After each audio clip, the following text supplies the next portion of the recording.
Welcome. I'm Carl Frederick, and I will be interviewing individuals for Kenosha Voices, an oral history project of the Kenosha County Historical Society in conjunction with Kenosha Community Media. I have worked in newspapers for more than 40 years as an editor and a reporter. 38 and a half of those years were at the Kenosha News. I am also a member of the Kenosha County Historical Society Board.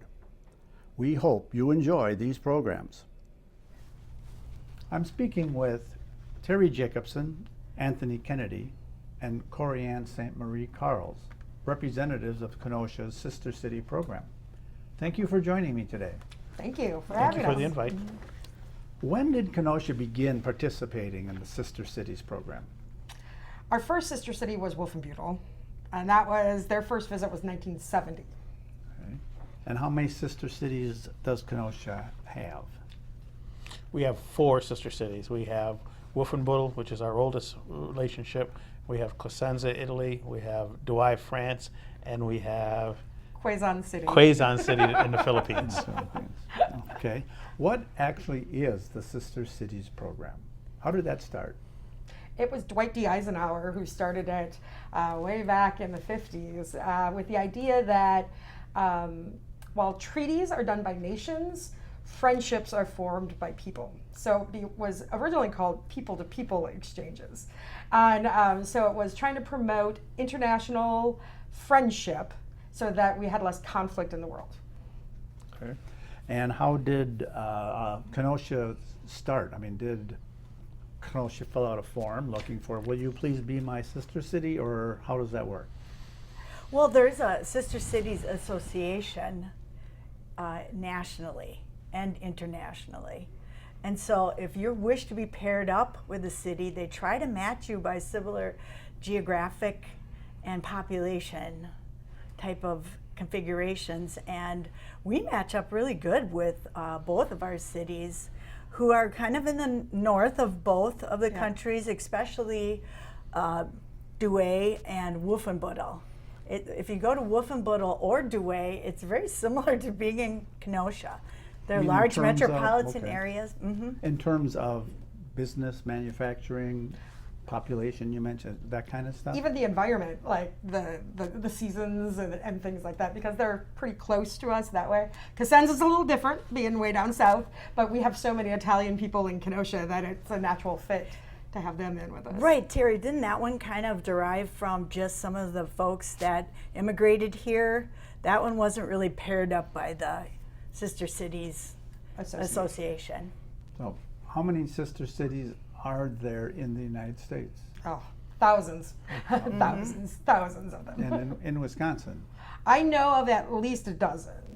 There could be more that I'm unaware of, but I know of at least a dozen that I've met and spoke to in Wisconsin. So again, did Wolfenbüttel reach out to Kenosha? Did Kenosha look for somebody to pair up with? How did that start? I believe, like I said, we reached out to the mayor's office, reached out to the association, asked to be paired with the city, and then and Wolfenbüttel were also looking for a city. So At the then same they time. matched us up. Yeah. Okay. And then they came here the first time in 1970. And how many times has Kenosha and Wolfenbüttel gone back and forth? For a while, it was almost every other year. Every 2 years, they would go one or the other. We've had some breaks over time, I would say, yeah. Right. But I would have to count back because I know we went and they came here in 70. We went there in I think 72 or 74. They came back here in 76. And so for a long time, they've just kind of done those back and forth exchanges. And there was a really, really active youth exchange. When I started with the organization in 1988, we were every other year having the Wolfenbüttel High School kids come, and because we had a German language program at Tremper High School, and we had Michelle Nielsen was the teacher, and she would help us pull together an exchange program with the high school students with Wolfenbüttel. And when I believe when we stopped the German language at It was tougher, yeah. in Kenosha Unified, it it really wasn't making sense anymore to do the student exchanges because it was more of a language kind of immersion type of program. And did any of the other cities have a youth exchange kind of program? Douay did for a little while as well. Cosenza has focused primarily on a university as their youth exchange, because the University of Calabria and the University of Parkside do a great deal of exchanging back and forth of students and faculty. Yeah. And they're so similar. We toured the Calabria and it was like the expansiveness of the campus and the one-on-one type of the architecture, the one-on-one type of student, the ratios. It just seemed so much like Parkside. It really was. Instead of having an internal bridge that connected all of their businesses, all their buildings for their university, they have an external bridge because, of course, the weather's a little nicer there than it is here. But if you looked at the architecture of those square buildings, it looks just like Parkside. It was like going home. Yep. It was. So are there any other similarities between Kenosha and its sister cities? Oh, there's tons. Yeah. Well, the one I'd give you, for example, is Wolfenbüttel is right outside of a bigger town called Braunschweiger, which is closer to Hanover, right? So when you think about Kenosha being between Chicago and Milwaukee and how you keep people in town, that when you have these bigger metropolitan areas that draw young people out of the town, Wolfenbüttel is having that same kind of concern because of their proximity to their bigger towns. So I think in that we have some similarities in the things that we're trying to put forward. They have a 4-year college, Australia. We have a 4-year college in Parkside and Carthage. So so they get that influx of people coming into the town because of the college, which again, Kenosha has that also. And some people, that's their first exposure to Kenosha, that's their first exposure to Wolfenbüttel. And for instance, Douay had Renault as a car manufacturer. Kenosha had AMC, Chrysler.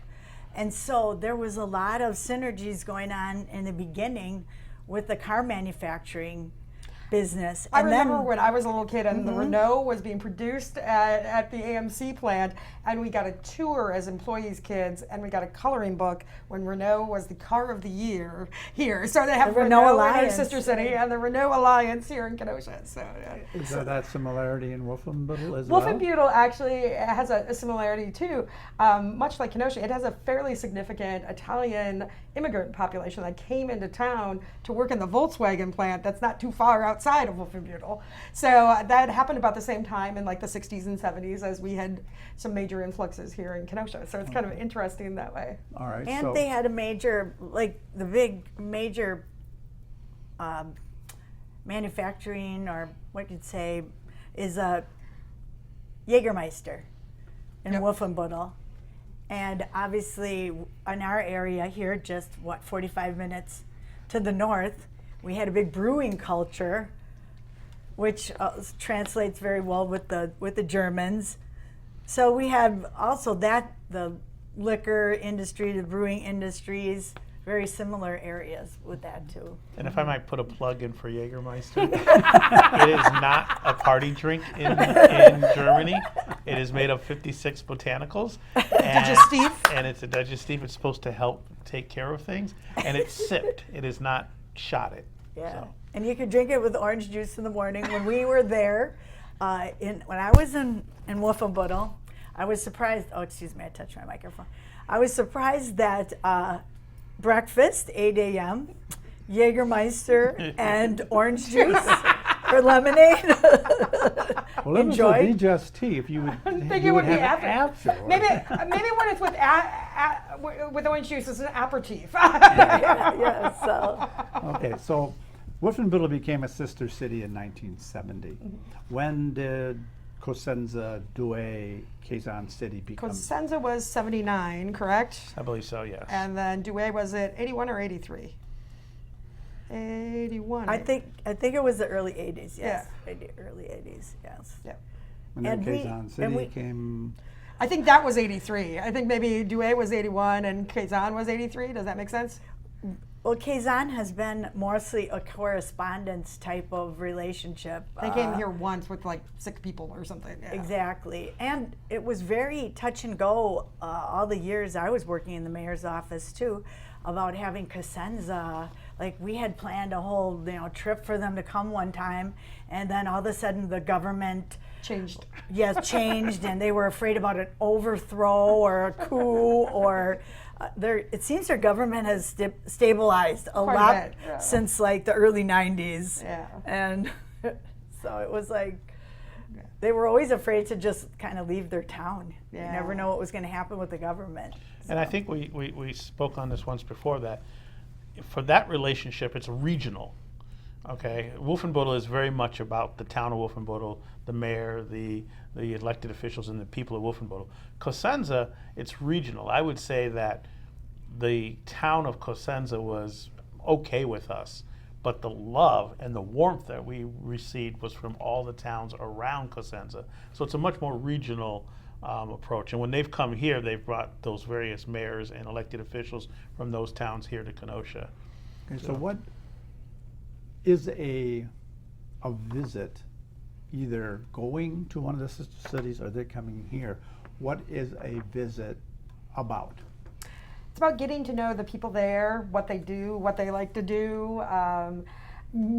Generally, you have a host family back and forth. I say that because in Cosenza, for the last several visits, they've put us up in a hotel. But traditionally, it's host families that you stay with. So you really are immersed in their culture and what it's all about. And then they plan things they want to show us. Much like when they came here, we thought of things we wanted to share with them about Kenosha, right? So we wanted to make sure that we showed them the velodrome, because we have the oldest operating velodrome in the country. And the mayor of Wolfenbüttel was really excited to get to ride bicycles with a bunch of kids around the velodrome. Yeah, that was great.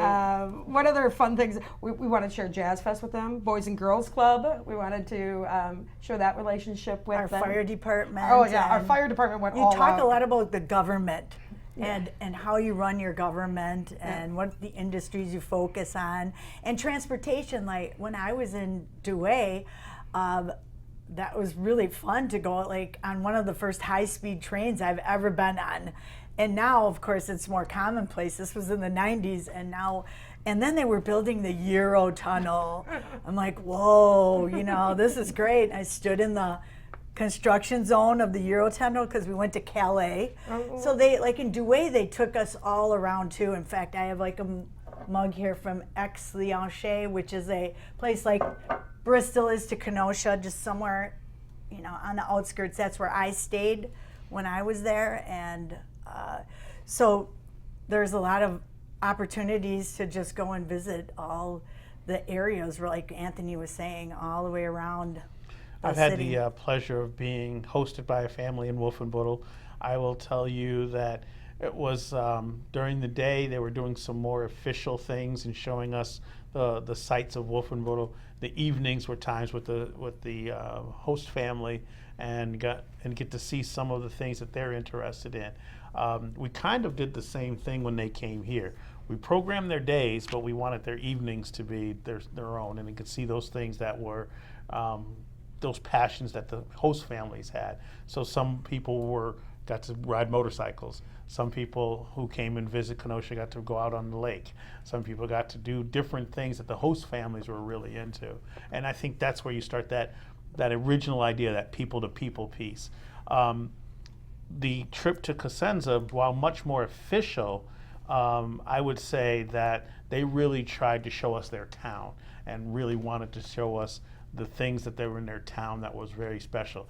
We saw every single church and cathedral. I don't think we saw everyone, but it seemed like we did. In the surrounding area, but and some that had turned into venues like we're doing now. Yep. And It was really Kenosha, nice. so- That red flower that's in that box there was actually from some elementary school kids that we got to see, and they had taught these elementary school school kids a friendship song in English. It was so cute. And they serenaded us with us, and then each of us were gifted one of those little flowers that they had made with a rolled up little note asking us to be friends. I find it interesting that the actual translation in most of the countries that we have sister cities with, it's actually Twin City, is how they translate our it Twin instead of City. Sister City. Right. And so I think that's in some ways more accurate with most of ours anyway, because they're so similar and they want to be that close bond with us. But the kids were adorable. It was one of my favorite moments there. It was a great moment. I remember like going with my family in Douay. We were out in the country and they had a beautiful country home and there's no screens. You just can't forget that. When you're staying out in the country and there's no screens on your house, you just never forget that. And they were so gracious about it. They're like, is that okay with you? We just closed the shutters. Okay. All right. But the kids were so cute. And here's a gay aunt, because in Douay they're very, very proud of their festival, second week of July, the Festival of the Gay Aunts. And the gay aunts are big puppets, like not puppets, but they're big giant figures that men wear on their shoulders, and they're in the parade, and they have the gay aunt, the giant family, and they dance around in the parade. And they have this big celebration and festival, and because that's how they protected themselves. The gay aunts went back to the medieval times. Yeah, we're back to medieval times, and they have carried this on forever. And that was like, we had to come during that time. That's when they wanted us there, and it's just so much fun to see how they celebrate. And I would invite people who are watching this to come down to City Hall and see the Sister City display case, and you'll see much more information about the gay aunts. Okay. Good point. Yeah. When did you become involved in the Sister City program, and where have you been in terms of the Sister Cities? So initially I got involved for a youth exchange in about 1988. I was working in the mayor's office here in Kenosha, and he said, Cory, we need some help with this youth exchange. So I worked with DANK, which is the German American Society in Kenosha, and the president of that time, her name was Marion Judge. So I got to know Marion Judge. She was also very active at St. George Parish. St. George Parish was very German, and it's now St. Elizabeth. So she introduced me to Michelle Nielsen at Tremper, and then we also had as our city administrator at that time, new city administrator, right about 1988-89, was Don Holland, who had been our director of public works. And he was very involved too in making sure everything went well. So I had great direction, so it wasn't very hard, and we put together the youth program. Well then, before you know it, Marion's like, hey, we're putting together this program, we're gonna go 1989, we're going to go to Wolfenbüttel. So I said, sure, let's go. I mean, I didn't have enough money to do it, but you have to pay when you're even a city employee or a member of the Sister Cities Association. Let's make that clear. Yeah. Nobody This is gets not their a trip free paid trip for. on the city. This is not how this works. You're an alderman, don't get free trips.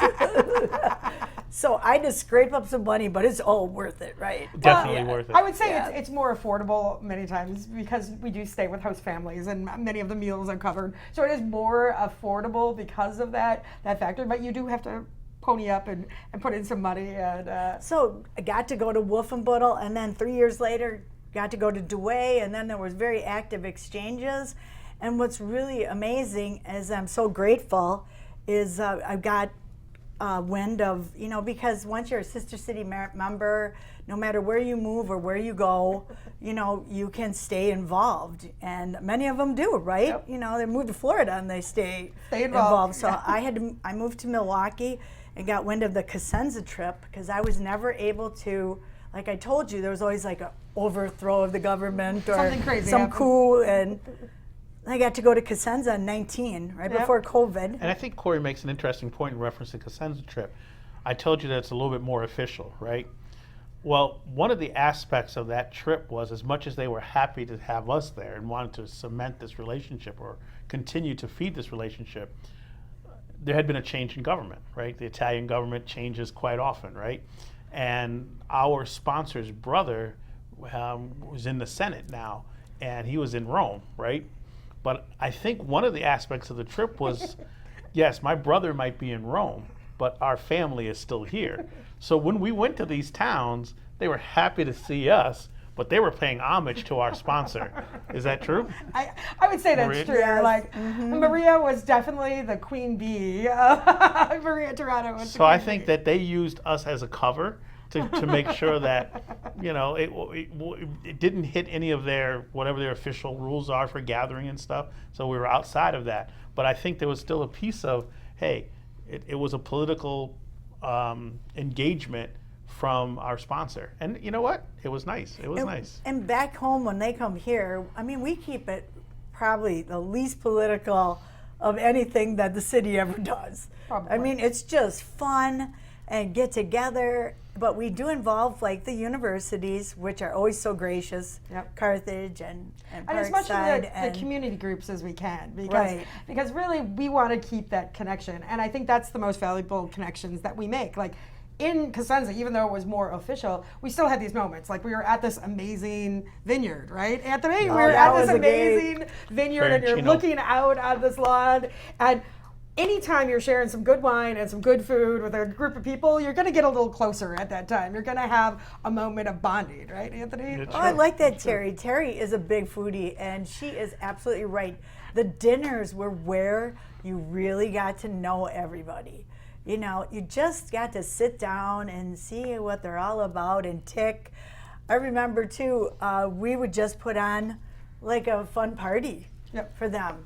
We had this gal in town, Brigitte Babrish, and she had it's a Milwaukee PC now, Yeah. but she had like a tanning salon. Salon. Well, anyway, she was in Donk. She had a big, huge backyard. Just put up big tents, and we'd just have Threw a party. music and, you know, dancing and so much fun. I got to know each And other. while I told you it was a little bit more formal, our last dinner, for example, in Cosenza, the Farfalla kids, Natalie and her brother, they were making jokes. We call them kids, but they were in their late 20s. Yeah, well, they're the youngest ones on the trip. So, but it got to the point that these jokes were being, and they were like inside jokes by the time that we had been around this long, and so it started out pretty official, right? I would say icy, Yeah. but pretty warm by the end of the week.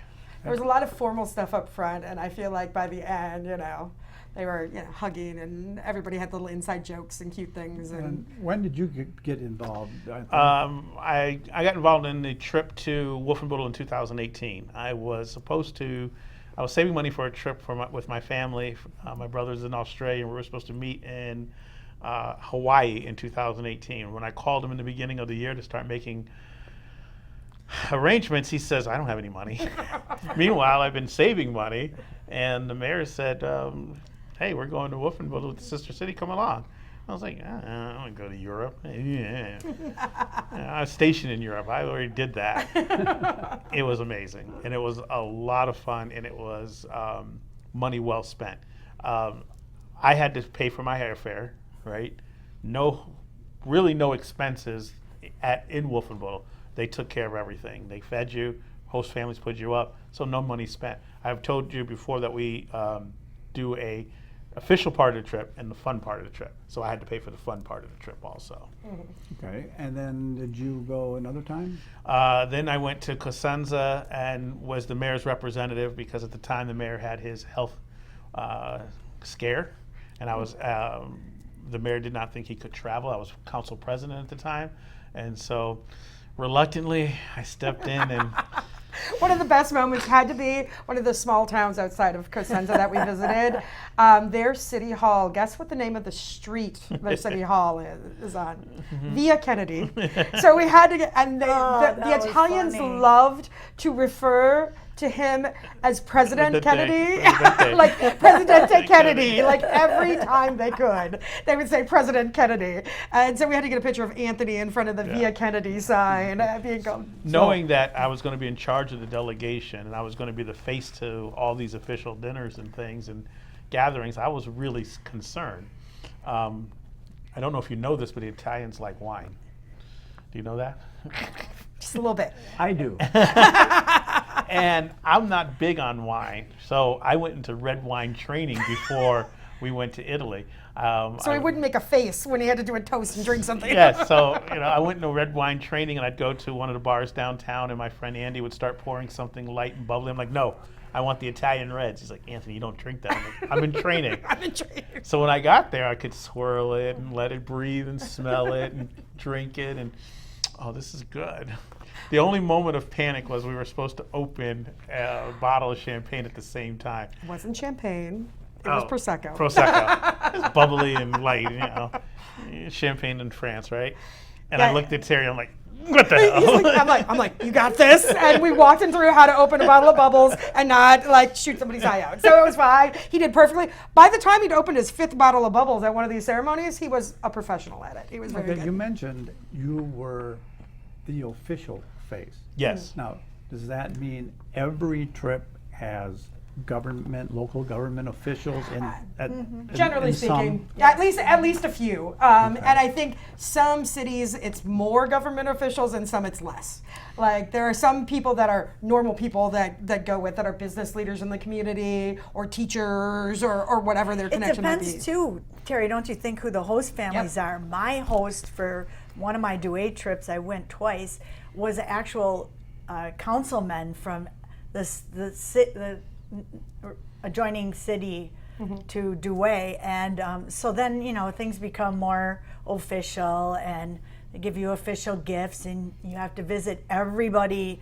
I remember visiting, speaking of churches in Cosenza, visiting like 10 different city halls of some sort when we were in Douay because I think they sponsored So Terry. all of them, I'm sure Because they did. there's I'm sure they did. expense to it. So I think they say, hey, if you sponsor a little bit, we'll visit We'll you. host and, you and yeah. So One of the it was- visions I have for this organization on a go-forward basis is that we'd be able to take some kids with us, and they wouldn't that the association would pay for that. I think the travel is really, really important.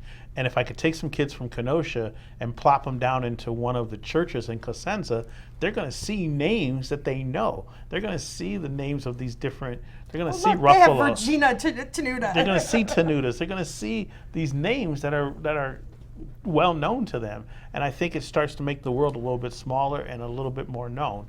The other piece I'd like to see at this is, I like the geeky stuff, right? Show me the geeky stuff. Show me the government stuff. Show me. But when I have other people traveling, maybe we give some way that we can cut them off or cut them loose and let them do some different things. I think when they came here, we showed them the geeky stuff. We showed them the fun stuff, and we didn't program their time as much as our time had been programmed, like with the Italians. They had us from morning, noon to night. We were going. Like we barely got away to go get some ice cream one night. No, we And couldn't. when did you become involved, Terry? I am the last up on this one. I was recruited to go on the Cosenza trip in 2019. There was only Anthony and one other alderman, I think, were the only elected officials at the time. Bruce Fox. That were scheduled to go, and they kind of wanted at least another 1 or 2 elected officials to go on the trip. And somebody who enjoyed traveling and spoke a little bit of Italian, and I fit the bill. And so they recruited me to go with them. And from there, I went with them. And then my first annual meeting, I got elected as secretary and started planning the Wolfenbüttel visit after COVID. And Terry's been and Anthony have really brought another dimension to the Sister Cities organization. They brought in new people in Kenosha that have new energy. Obviously, people like Hetty Horn that have been involved in, she was in Dunk also, and a local travel agent, and she's always helped with the Wolfenbüttel trips. But it's really nice to have new people out there in the trenches, planning the visits, getting them excited too to come back. I think the Germans really had an amazing time. When you think They about wanna some of the come women back. who kept this program going, and I mentioned Hetty, Kathy Barth is another one, Yes, Melvina Kemp Kathy. is another one, Rose Farfalle. When you talk about those people, they're getting a little older, and this organization, and we mentioned this at our Going Away dinner, this organization is not going to last another 50 years if we're going to rely on that demographic. It has to get younger. On the Wolfenbüttel trip, I was the youngest guy along with Don Holland's son-in-law, and that was, that's not a good thing. I got a little gray hair here. I'm getting a little older. Your grandfather. I am a grandfather. So again, I think like a lot of organizations, we've had that kind of crisis of membership that as people get older and trying to recruit and do some new exciting things. I'm very excited by a young man named John who came to the city of Kenosha. He got a youth award, and they mentioned his language skills. So I walked up to him and started talking to him, and he helped us with translation when the Germans came and visited us. He developed our sign for our display up at the North Side Library. I'm very excited by that young man. If we can continue to keep him involved and we get 30 years out of him, that's going to be amazing. This organization is going to grow. So, Can you describe, I'll say briefly, some of have you ever met this group? some of the surprises that you saw either while you were in an exchange going over to one of the sister cities or something that happened when they came here? Teri, you? I think there have been several moments. I think one of the things that was a little eye-opening for me was we were walking around Library Park, and we were talking about the history of that neighborhood, and we were in front of the sign about the Underground Railroad and the house that used to sit just off of Library Park, and I was explaining that, and all of a sudden they're like, what's the Underground Railroad? And in my mind, I'm like, oh yeah, they probably don't study that in school. And so I think those sorts of things are always eye-opening. But also the fact that they described, we have a German choir in town, in case you didn't know that. And they described the German choir and the music that they perform. They said that it was very similar to Germans assuming that we're all like Happy Days. So I was like, yeah, that's probably fair. Like you're frozen in this like time period, and that to you is what German is. Yeah, like the and 50s. to them, the 50s is kind of like what American is, or some cowboy show, or something like that. So those kind of moments that make you just kind of rethink the things that you take for granted or the things that you assumed about people. I think that was very useful. Yeah. I think Anthony, you mentioned a little bit about how they started talking about how clean Kenosha was. So one of the conversations, the very first conversation we had on the bus when they were here was they were asking, why is Kenosha so clean? Why? And we didn't understand the context of that question. We're like, First I'm like, we have volunteer gardeners. I'm like, I wasn't really sure what they were meaning.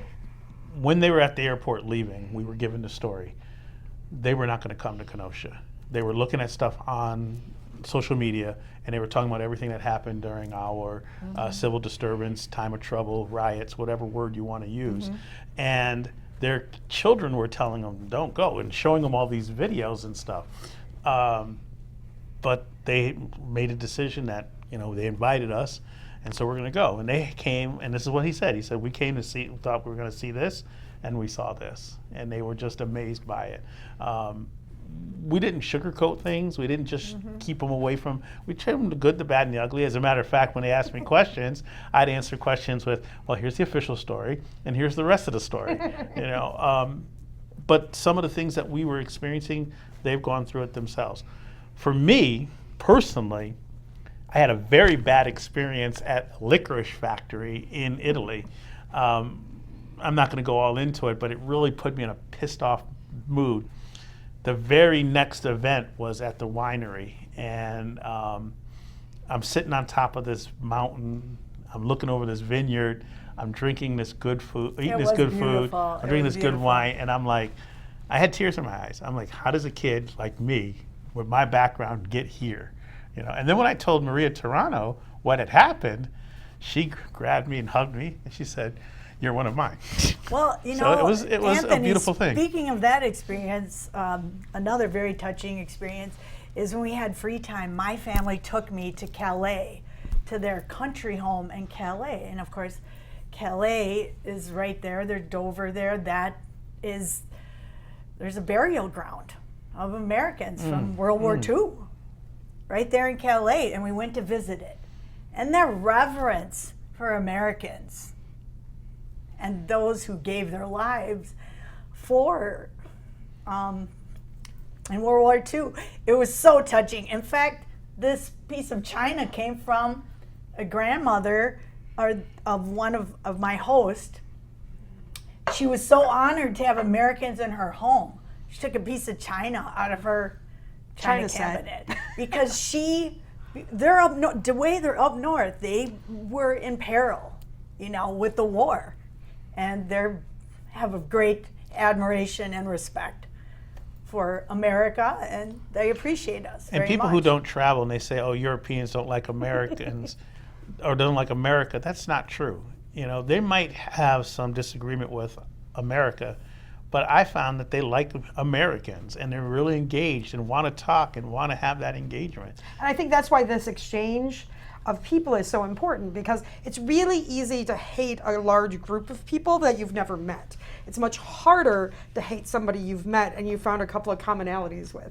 It's much harder to believe stereotypes about them or the bad story that you see on social media once you have that personal connection and you've actually seen them. So that's why I think these exchanges are even more important today than they were when we started this over 50 years ago.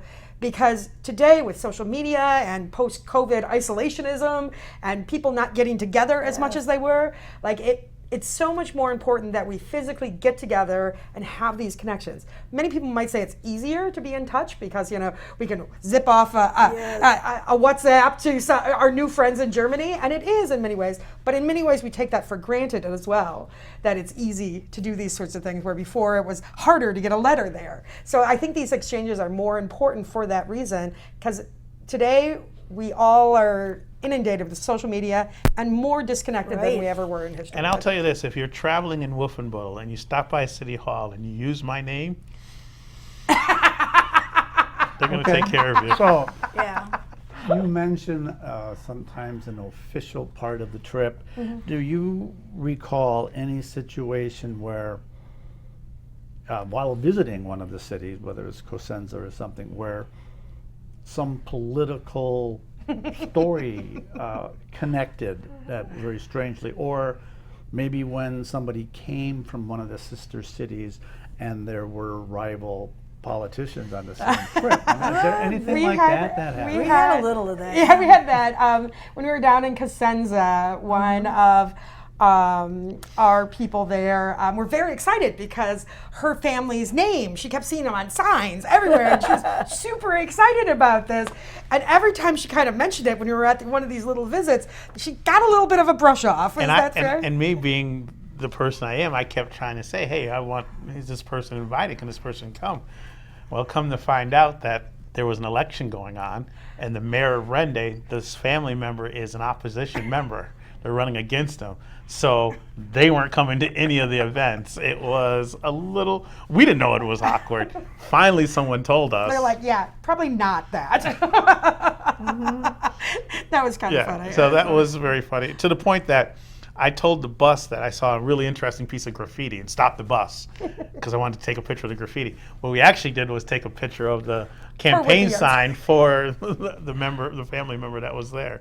So that was one. The other one is when I first went to Wolfenbüttel, Mayor Pink was in charge of the city, and that was the Social Democrats. I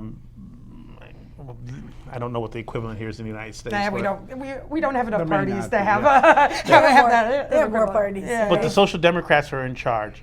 There has been a shift in politics there, and now our new mayor is an independent at Wolfenbüttel, and he has a really interesting story in the fact that they got to Germany fleeing the war in Croatia. His family told him, we're not going to apply for citizenship because it's our intent to go back. He started applying for citizenship without his family knowing it. one of the officials in the city hall in Wolfenbüttel said, "You might become a citizen, but you'll never be one of us." And when he was told that, his whole focus was to become mayor and fire that person. Yeah. He became mayor. That person yeah, quit you- before he became. I think stories. like the new mayor was really interesting too, because he's fairly recently elected, and he again is the first immigrant mayor of Wolfenbüttel, the first independent elected as mayor of Wolfenbüttel, and the gentleman who ran against him was also on the trip. And he came, and there was a night when we were up at Apis on the rooftop where the two of them were sitting there having a drink over a fire, and one of their significant others and I was talking. I'm like, "Do we need to get in there?" And he's like, "No, this is good. This is their first real conversation they've had that was pretty one-on-one amazing. since the election." So it's like, it's not just when we travel that we learn more about other people, but when we learn more about each other, because it's a different atmosphere than I think we're traditionally in. And I think that's super useful. City councils are more divided, I found out, either in DeWay and in Wolfenbüttel, because I was hosted by like a city council member both times, and they kind of give you that insinuation about the more divide and party politics going on in the council, within the council. Mm-hmm. And we don't have that definitely in Kenosha, where it's so stayed and And one of the things we try to show the visiting Germans is that, yes, we have our political parties. Yes, we have our political differences. But we try to show them where, when things work, when there's a cooperation between the city government and county government, we get the historical center, right? When there's a cooperation between Carthage and the city, we get full-time scholarships for giving them the park and giving them the piece of land there on the lake. When there's partnerships between the city and different organizations, this is what happens. And we try to keep showing them that cooperation piece.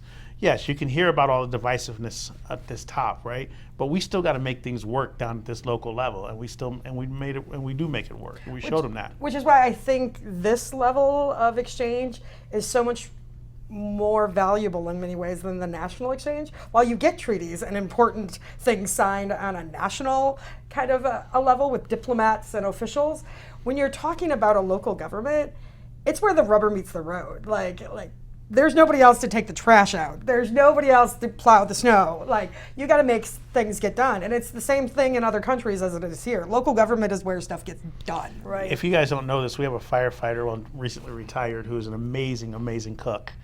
And he made the lunch for our visiting Germans. He made a warm German Slaw, essentially. warm Germans. And one lady said, "Oh, we never eat this anywhere else because no one gets it right." And the woman said, "This is just like my mother's." Jeff Widener was Jeff like, Widener, he yeah. just was just another, again, one of the little small things that connect people. you know. And Jeff has that connection now with them. And Jeff also is part of what they call in Germany is the Red Knights program, the motorcycle riding firefighters group. And one of their Wolfenbüttel versions came on this trip, and they were so excited. They exchanged gear to represent their different firefighter motorcycle groups. But also, he has a connection to Cosenza because his uncle has a restaurant there, and so he goes there. And now that he's retired, a couple of months a year, goes and cooks in the restaurant for a while. So Yeah, So- that's amazing. All right, so we talk about governments higher up making treaties and agreements, and down here you're meeting people and having fun. But what's the significance of ordinary people, for the most part, getting together, and what does that bring? What does that Well, first of help all, do? I think it opens up your view of the world and gives you new possibilities. Like, it was really interesting how you get ideas when you see what they're doing there or what we're doing here. You get ideas from each other. But also, again, it goes back to that idea that governments can have conflict, but people can still figure out commonality between them as individuals.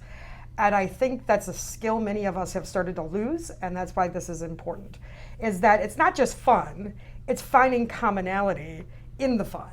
And so, like, there were some junior kids that were riding the track at the velodrome, and getting to ride on a velodrome track with a mayor of a city in Germany is a huge deal for them. And they were super excited about that, and they asked tons of questions. One of the Boys and Girls Club kids, he literally learned some German to ask them what their favorite food was, because he wanted to like make that connection with somebody and show them that he was trying to reach out to them.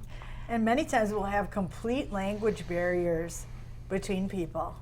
I mean, there are times, and especially years back, that we literally had people coming to Kenosha that could not speak English at all.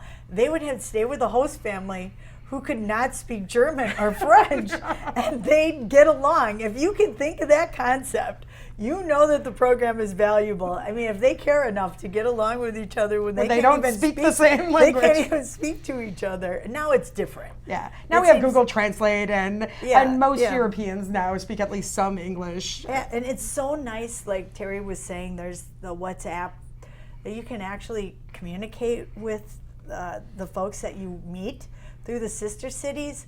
I have a lot of regret, going there in 89 and 90. I was like, hey, I didn't get their the city. I thought, oh, the city has their contact information. I'll stay in touch. We had to stay in touch by letter writing, and I didn't stay in touch. But it's so nice that that's an added element now that we can really stay in touch. But here's the piece I think is valuable in Kenosha. We just hosted 23 people, right? 23 strangers. Well, maybe not 23. Let's say just 19 strangers. We put 19 strangers in a home with 19 other people. This is a group of people that are fine with hosting strangers. The 2 people I hosted, I never met them before, and by the time they left here, I felt very connected to them, and I hope that they come back and we can be friends at that level. But here's the other piece to it. We can help support other organizations here in Kenosha with this cadre of people who are fine with having strangers staying in their house.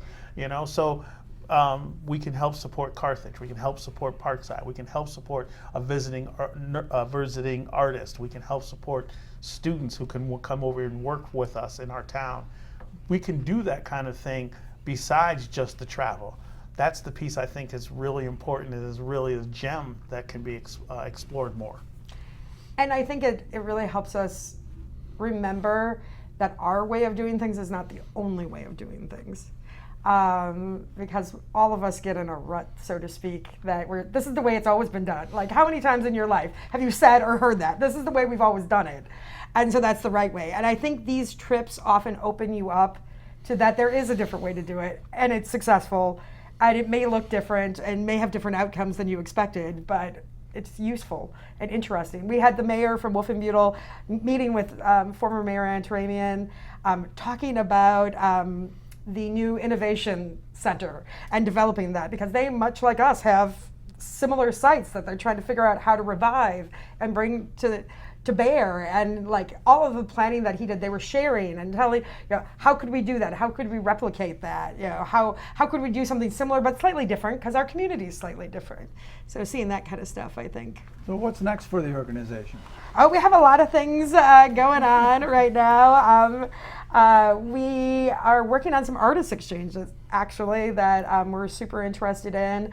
A professor at Parkside, Carrie Waters, has a connection with Southern Italy already, and she knows a mural artist in Southern Italy, and she wants to have one of her classes design twin murals, one to be sited in Kenosha and one to be sited in Cosenza.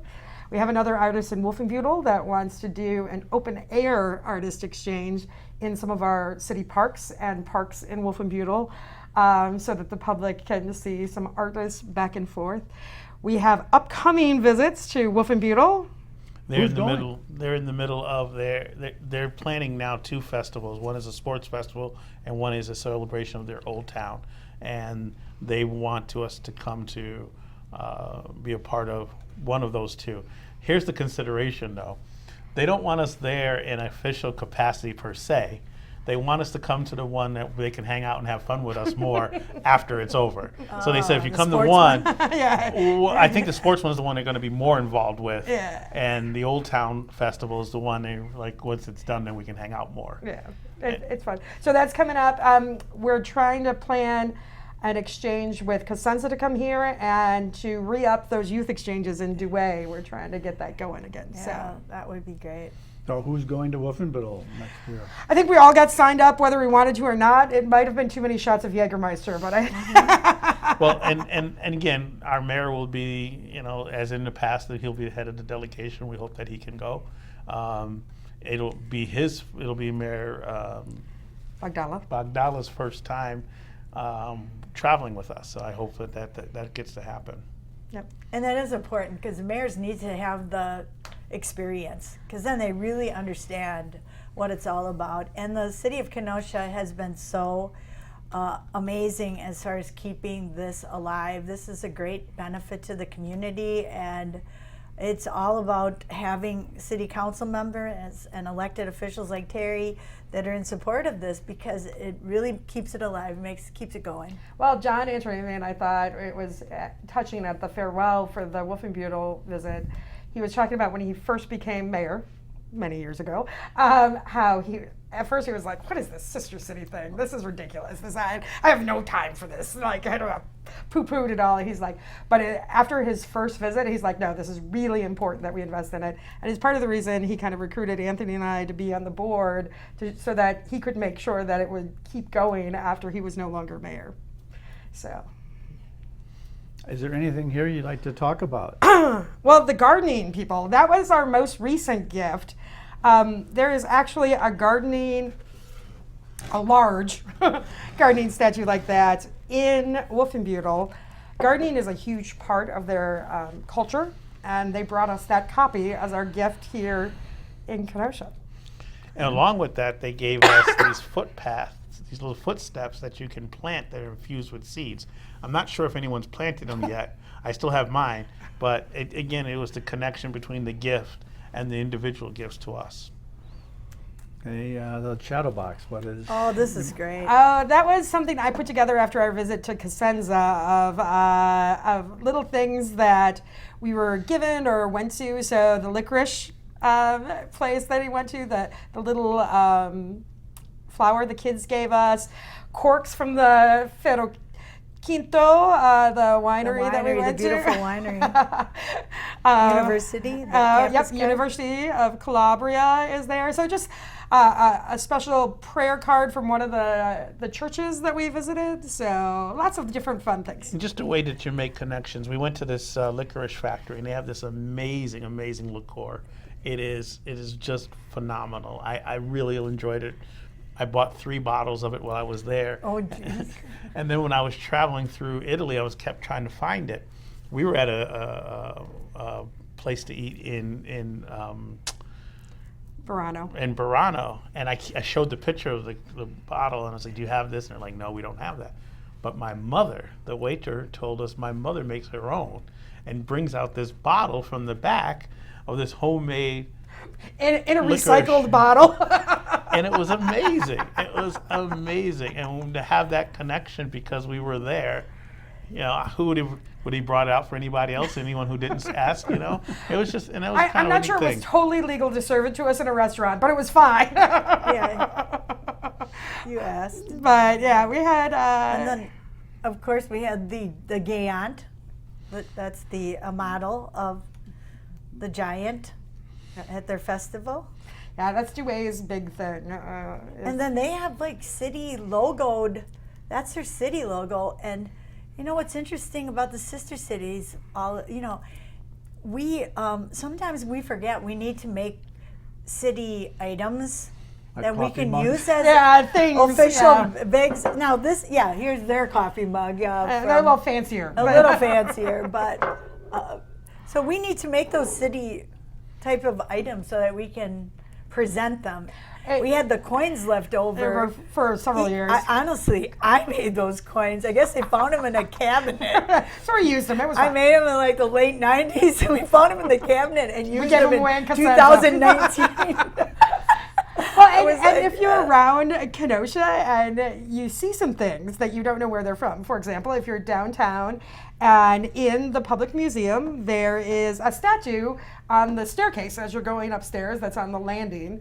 And it's called Wynn's Bride, and that was a gift from our sister city in Wolfenbüttel. And if you go and you notice that fancy clock when you're down at the public market, that's just off the street, that was a gift from our friends in Douay. And so you can go all over the city and actually see representation of our sister city agreement. And then there, like if you go to Wolfenbüttel, we have a Kenosha Bridge. I don't know if you knew that, but we do. There is a Kenosha Bridge in Wolfenbüttel. Kenosha So, Bridge. and we have a Wolfenbüttel Park here. So there's all those fun little things that continue to connect us with these communities. So. We spoke before about growing the program. Definitely would like to see some sister city that is connected to Central America. Given the Hispanic population that we have in Kenosha, I think that would be a really nice sister city. Our friend Tim Mahone wants one in the Caribbean. He does. He really does. It sounds like a good idea. Macedonia has recently reached out to us. They want to make a connection. Macedonia. So I don't know.